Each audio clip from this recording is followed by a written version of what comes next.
Initial motivation to use LinkedIn was listening to one of this guest speaker in a coaching conference. He was successfully getting one case referred a month. Each case to him was worth about $10,000. That sold me. Just by being on LinkedIn, I can get one case, and maybe if it's worth $5K to me, then that's like one extra case a month just by being on LinkedIn.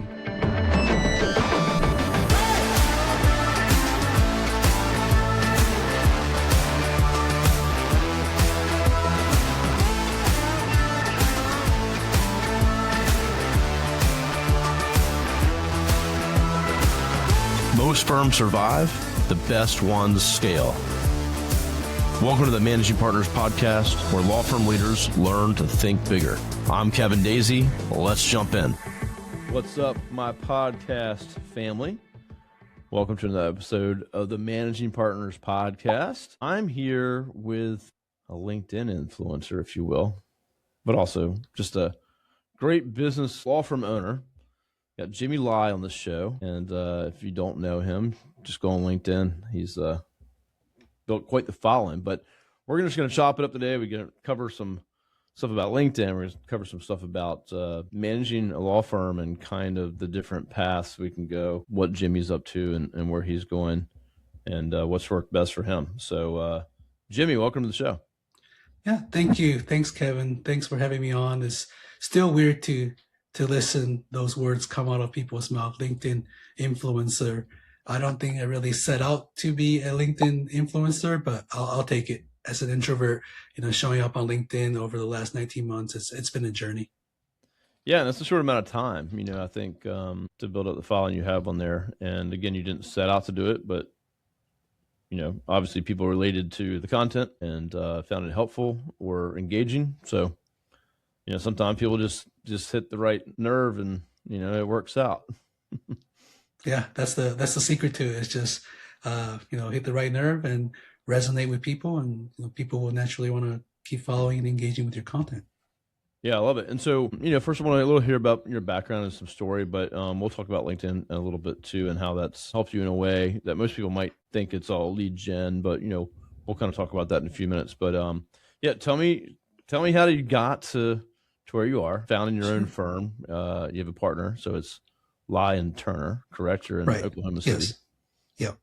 So yeah, tell me a little bit about how that went down. Yeah, sure. So my name's Jimmy Lai. I'm actually originally from Taiwan, and fun fact, I'm still here as a non-immigrant. So I'm here under what's called the E2 visa. And to get to that point, I graduated with a JD MBA, essentially jobless. Being from Taiwan, being an international student, every time I fill out the question or answer the question, will you now or in the future require a work visa? Essentially, whenever I say yes, 5 minutes later, I will get an automatic rejection in the email saying I'm not qualified, even though I apply for jobs that I'm clearly overqualified for. So that's the only question that really has hindered me. So I graduated jobless, nowhere to go. I only have months to figure out what to do. And if no one was hiring me, I couldn't stay in the U.S. Luckily, I found out about this E2 visa, and then I texted Braden Turner, our firm partner.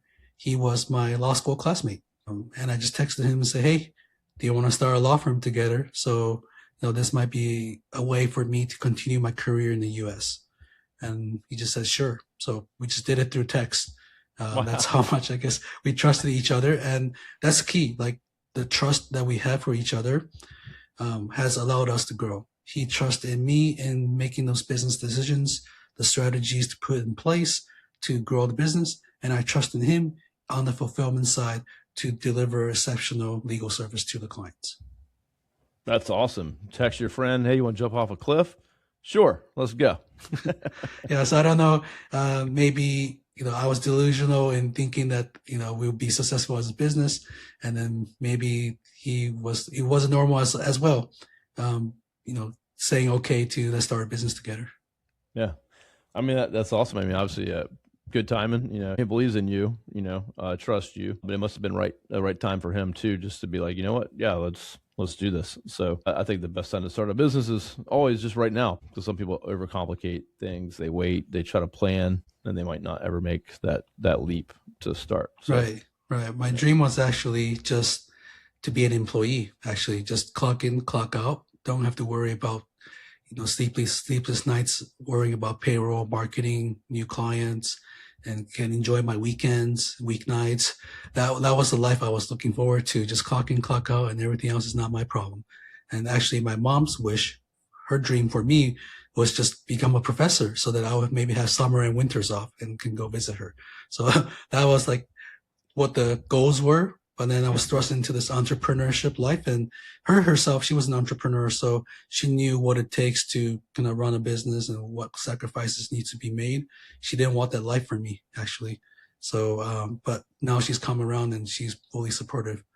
At first, she was like, "Are you sure? I don't really want you to start a business because I started a business myself, and the last 30 years of running the business is just almost always 24/7." Yeah, it's definitely not for everyone, and but yeah, once you do, and once you've tasted it, and once you get things going, and you see what you can build, and people that want to follow and be part of it, it's not usually you're not going to go back Right. to anything else. So, but yeah, it can Yeah, have no, I'm grateful. yeah, it is challenging, and it can have a lot of impact on you for sure. That's why we got to figure. This podcast was kind of all about like, how do we run our business properly? How do we do it in a way that doesn't consume us, and that can be designed in a way to allow us to have time and time off and family and vacations and be profitable and be great for everyone that works there. So that's what the podcast is all about. And so what you guys are doing is great. Sounds like you've already built a great company. And kind of to that too, you've decided, you want to run a company, you want to build a company, and you're not the best lawyer, is what you told me. You have people for that. You're delegating, you're building teams. So tell me a little bit more about that and kind of how that's come to light. Sure. So it might not be, smart for me to acknowledge this publicly, but even though, I'm an immigration attorney and that's my expertise in that area, I openly admit to my team, I may still be the best immigration in the law firm, but I delegate so much of my time on the business side of law, understanding it, the law firm business, treating it as a business instead of a practice, understanding the marketing aspect, understanding the operations, the finances. So I really dedicated the last 3 years a lot of my time on that area of law. So we could even call it the business side of law. And so I openly admit to my team members, hey, you all probably have better lawyer skills than I do. But I think I'm getting better at the business side of law.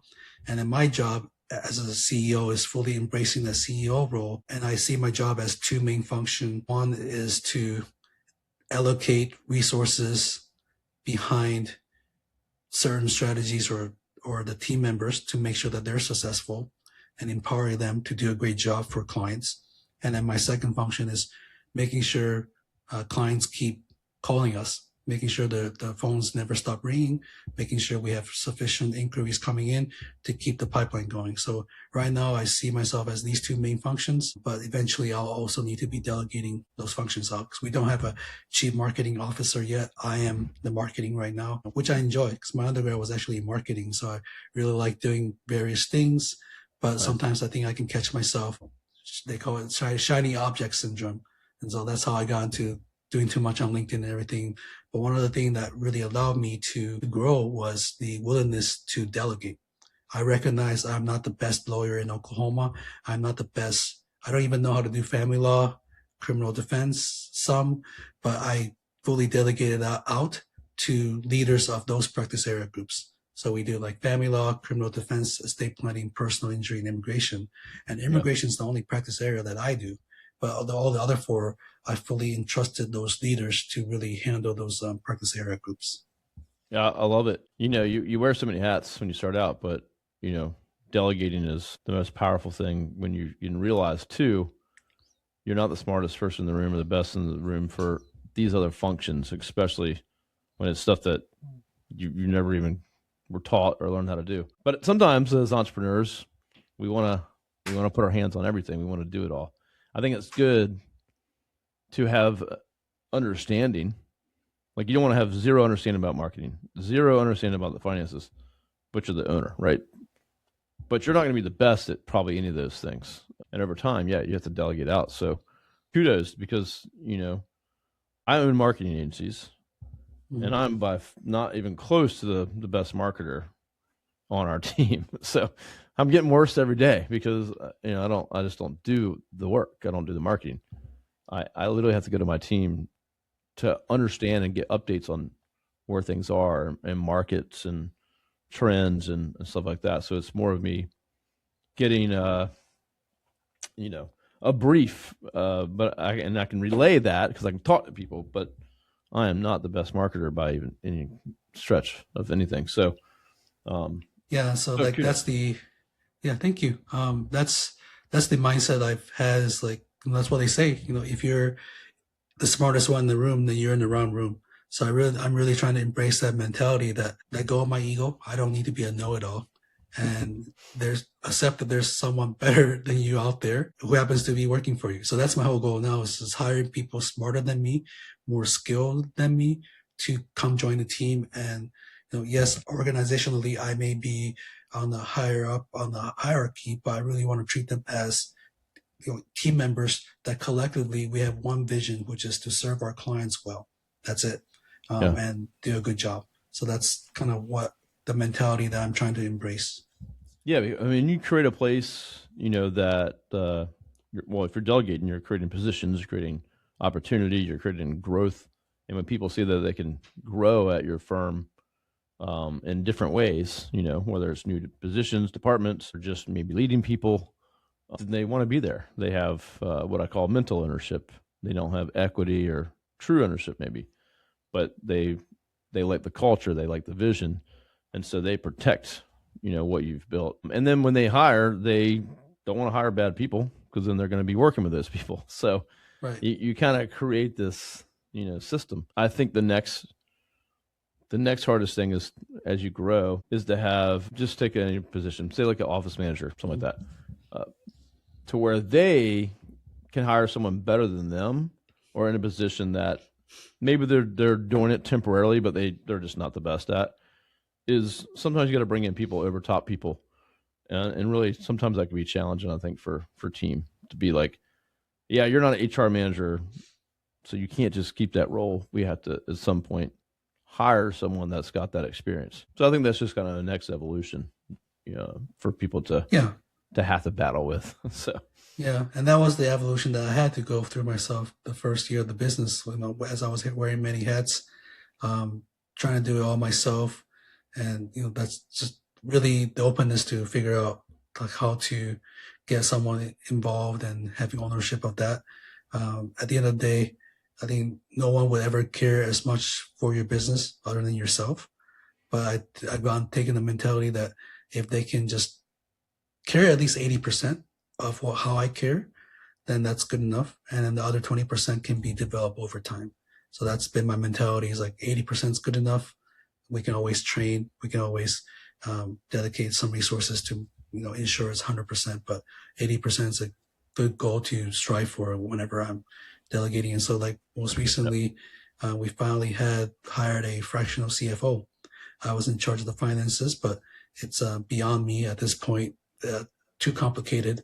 So now we finally, a couple of months ago, finally hired a fractional CFO, and it's been great knowing the budget we have to work with and how we need to do things to make sure that the firm is profitable. Yeah, that's excellent. I mean, having a fractional in there when, CFO doesn't make sense full time, having someone that can come in with the expertise and get things on point is awesome. Having access to your numbers, your finances, your leads, case values, it's just so important to run a business, to make decisions far out too. Like if you're just going by what's in your bank account today, you're really handicapped on trying to make bigger decisions in the future, or paying for things that you could use now that you're not sure if you can afford because your numbers just aren't clear to you. So that's awesome, having that in place. Yeah, it is.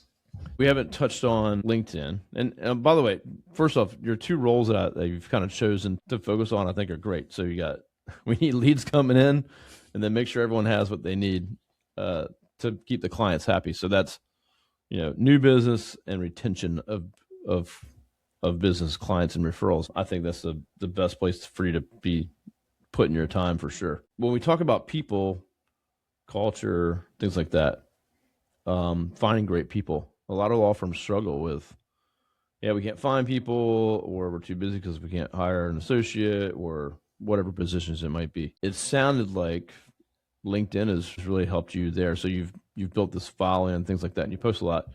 It's not necessarily, it sounded like you wasn't a lead generator for new business, but it has helped you on the employee and hiring side. So, share a little bit, and I can share, same with me, but share how that's kind of gone down and how that's maybe helped you.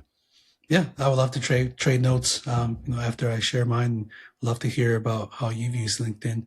For me, the initial motivation to use LinkedIn was listening to one of this guest speaker in a coaching conference, where he spoke about using LinkedIn as a referral strategy, and he was successfully, as a criminal defense attorney, getting one case referred a month, and each case to him was worth about $10,000.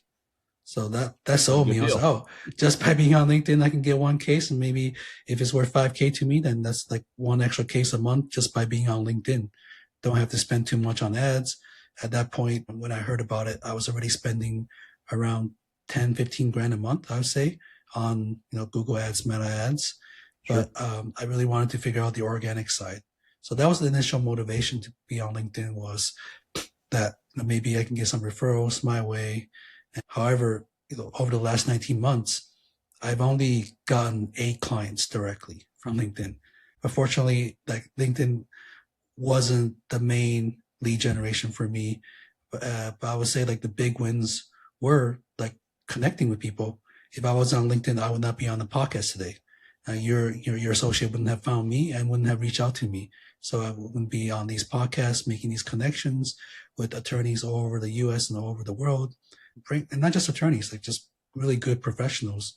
And one of them that I connected with is now overseeing our benefits package for our firm. Wow. So like all these various connections we've made, it's been wonderful. And then the third thing that I didn't really think about when I first started the journey was recruiting. Originally, I would think of LinkedIn as, maybe post a job ad or go on Indeed to recruit, and which we have recruited from there. But mainly, the surprising win for me being on LinkedIn was recruiting now, I think 7 team members that we had directly from LinkedIn. And I joke with my team members, like, the way to get to me is just send me a LinkedIn DM and you might get hired. So hopefully people seeing this don't start DMing me, because I do get a lot of DMs every day. But there are some unique ones that actually just somehow caught my attention. And, most of these, all these 7 hires have been excellent. And I think it's because they've been following my content and they understand what I stand for. They understand the vision that I have for the company, and they're excited to want to play a role in that. So we've been able to hire 7 great people from that. And most recent hire was a intake specialist that had been following my content for the last 12 months. And one day I saw him comment that he's looking for a new intake job. And I just reached out and said, hey, let's figure out work together. And so the first week on the job, he signed up one criminal case without having an attorney consultation. And that case was $3,500. So, that's like a win, where we didn't have to put out a job ad to look for an intake specialist, mainly just post on LinkedIn and attracting the right people. Yeah, that's amazing. So, I tell all attorneys to be on LinkedIn, because, you can connect with other attorneys. You can just post what you're thinking and what you're feeling, and other people are going to relate to it. Other attorneys that can refer you, but everyone, all the positions on your team, those folks are on there somewhere. You can connect with them. For us, I think what you have 45,000 plus followers or something like that. Mm-hmm. Right. Last I looked, I got like 23,000, so I got to catch up with you. That's impressive. But man, there's nothing better than having a couple positions, and every Friday we look at what positions we have, and what are we doing? And we used to have to go to Indeed and job boards and all this stuff. We haven't done that in quite a long time. And we'll just have the job position. We'll look internally first because our employees usually are like, they're already A players. They are only going to tell an A player that there's a position if they have a friend that they think would be a good fit. So sometimes we don't go outside. We look internally. Can we hire, promote someone up? If not, who does our team know? So we put it out to the team, and then we do LinkedIn post, and then we just tell the team, and they share it. And usually within a week, we got more than enough applicants, and we're not paying for Indeed or job board, something like that. So that's pretty powerful to have. And then there's people that follow us, follow you, that are waiting for those opportunities. Yeah. And when they see it, they're like, oh, so we have a bench, right? It's a virtual bench of people that want to work with us, Right. work with you, work with other firms that are listening here. If you've built a presence that people know who you are and that they understand your business and your culture, people want to work at good places. So if you're complaining that you can't find anybody, well, maybe no one might not want to work there, or they just don't even know anything about you. So you just don't have that awareness. So I think it's a great idea. So thank you for sharing how you use LinkedIn and how LinkedIn has been great for you. That's really, really awesome to hear. Yeah, most recently we just got out of another interview, and the job candidate basically said that LinkedIn was the reason why he's considering us. He's been following my content, and if everything goes well, he will be our next attorney hire in the next. That's awesome. Weeks. Yeah, and obviously I'm in marketing, so I expect if we're going to hire someone, our RA players, our best, they post on LinkedIn, they share stuff because they're trying to advance their career.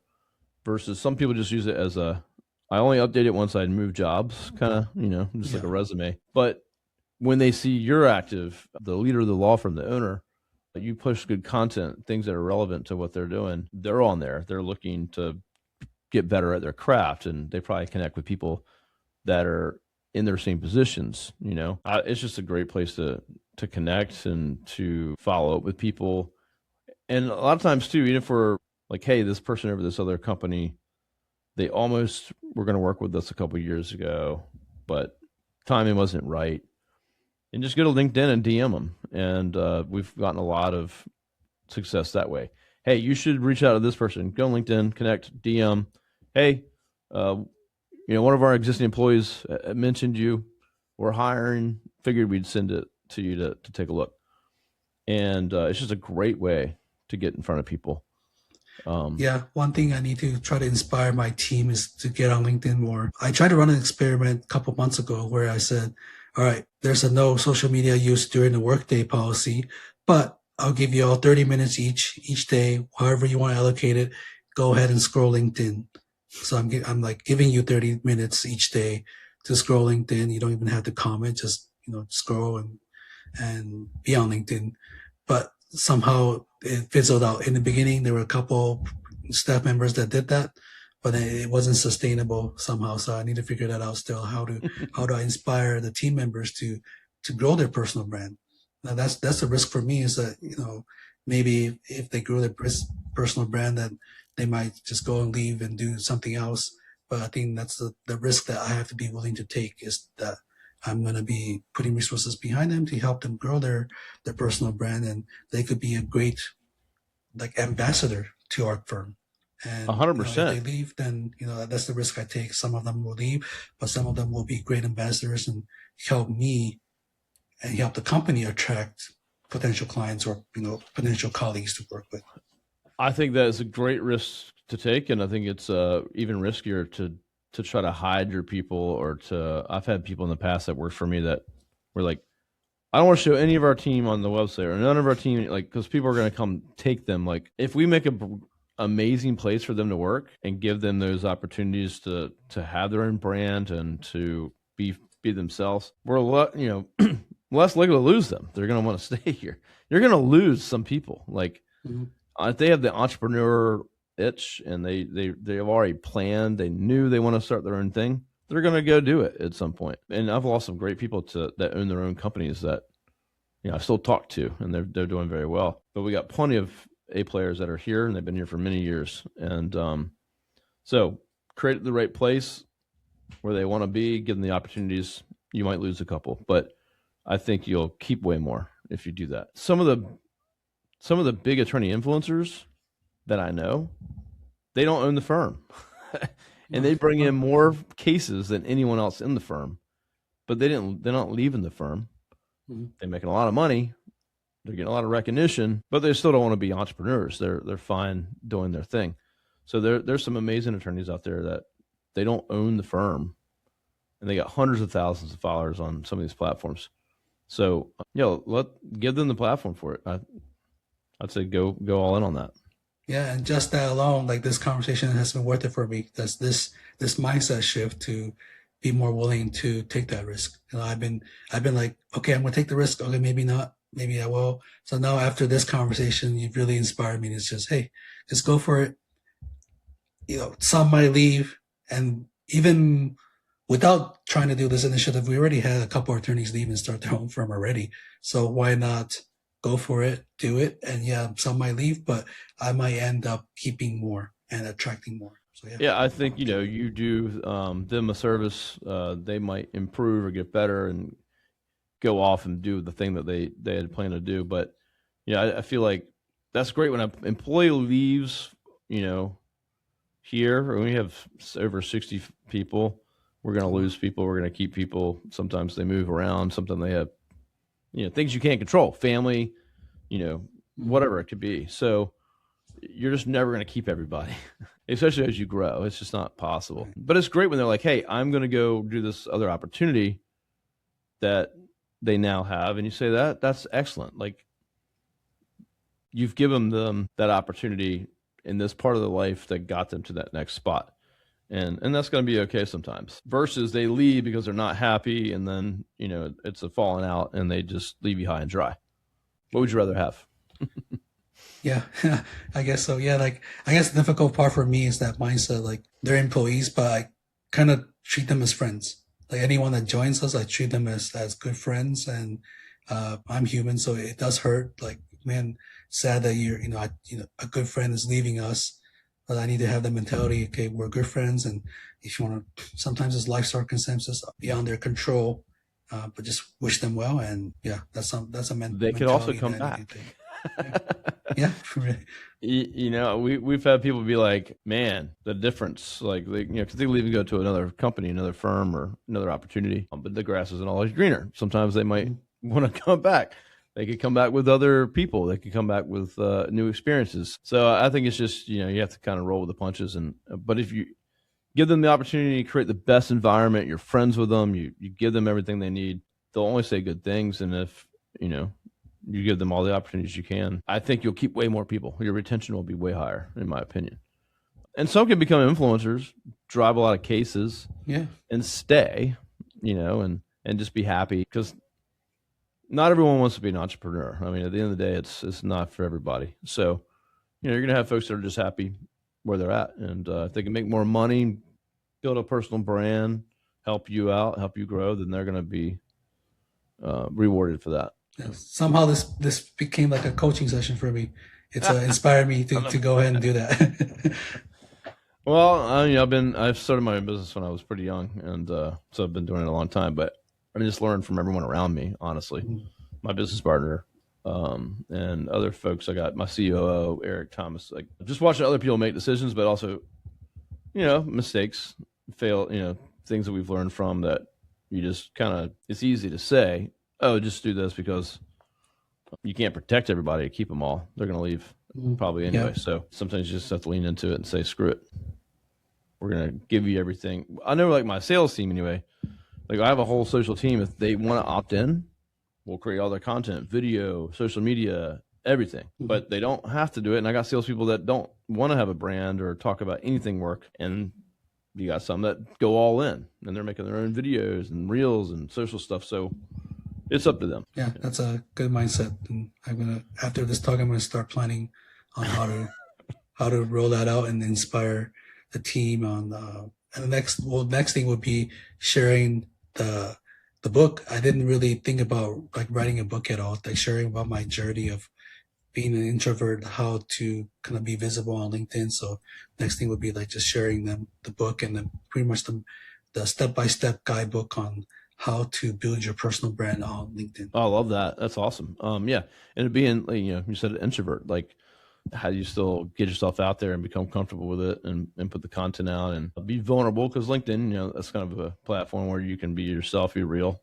And that does better than some flashy stuff or trying to, like Instagram or something like that. So it's definitely a different type of content. But I think a lot of people struggle with that. A lot of lawyers I've met are introvert.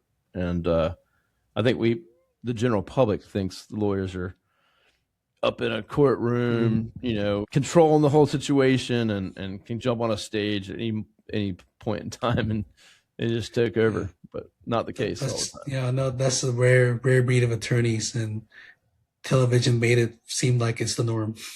But really, yeah. I think a lot of attorneys are introverts, and that's me especially.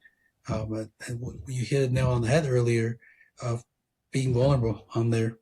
That's the reason why I shared my vulnerable stories of failing the bar 3 times and my LSAT score, to show that there's the human side and there's the vulnerability, so that when I post about the wins, I don't come off as bragging too much. So it balances out. So like the wins get the views, the vulnerables also get the views, and it attracts different kind of audience, and they resonate with both types of content.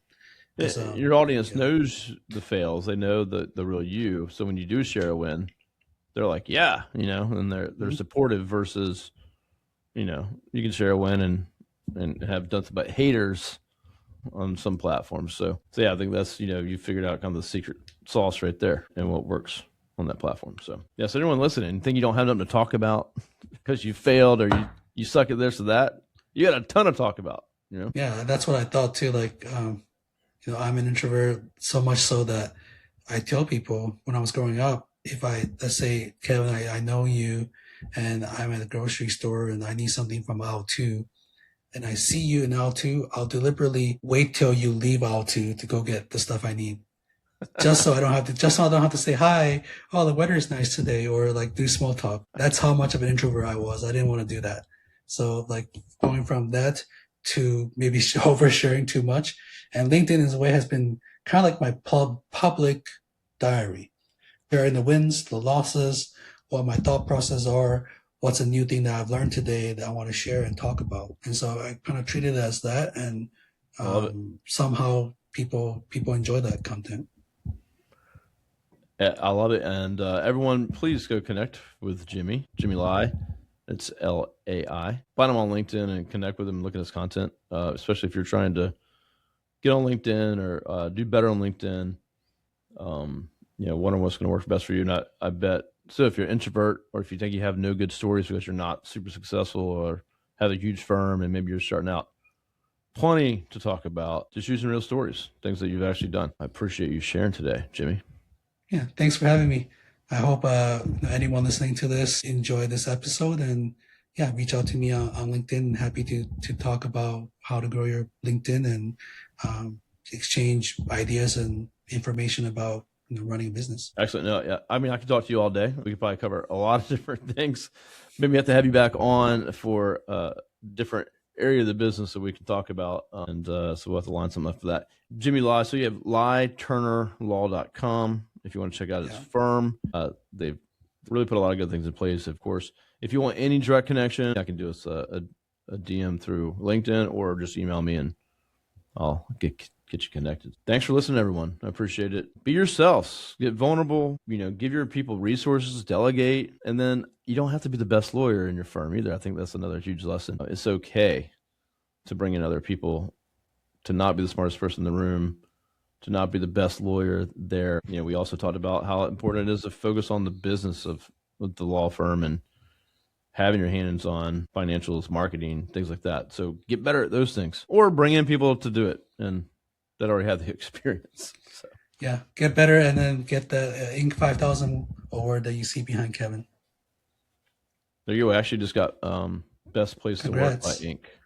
Oh wow! Congratulations. Yeah, we don't have that award yet, but I think it's announced. We just haven't I don't have the hardware yet, so that's coming. That's amazing. Yeah. Don't do everything I do. I share a lot, but folks like Jimmy, listen to him and connect, and we'll see you guys in the next episode. Jimmy, thanks so much for joining me today, and we'll see you all soon.